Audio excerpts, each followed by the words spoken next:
दोस्तों ये LG 1.5 ton dual inverter AC का आउटडोर यूनिट है, 2021 मॉडल है। आप देखिए यहाँ पे कंपनी जो है वो इसके यू बैंड के ऊपर ओशन ब्लैक कोटिंग करके देती है, लेकिन अब देखिए कोटिंग जो है किस तरह से निकलने लगी है। 2-3 साल में जो है ये कोटिंग पूरी तरह से गायब हो जाएगी और फिर यहाँ से रस्टिंग और गैस लीकेज का प्रॉब्लम आ जाएगा। तो इसको हम एक बार वापस कोट कर लेंगे। उसके बाद में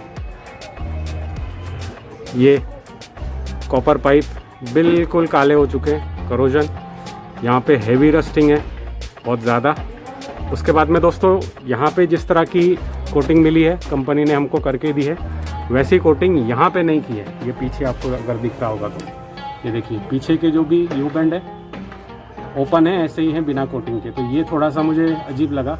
कोई कॉस्ट कटिंग हो सकती है कि एक साइड के इसके ऊपर कोटिंग है और एक साइड के ऊपर नहीं है।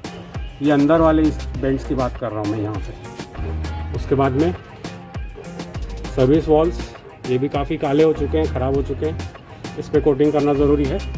और हमारा स्प्रे पेंट जो भी बचेगा तो हम ये बचे हुए जो नट बोल्ट हैं, स्टैंड है, इन सबको कोटिंग जो है करेंगे। ओके,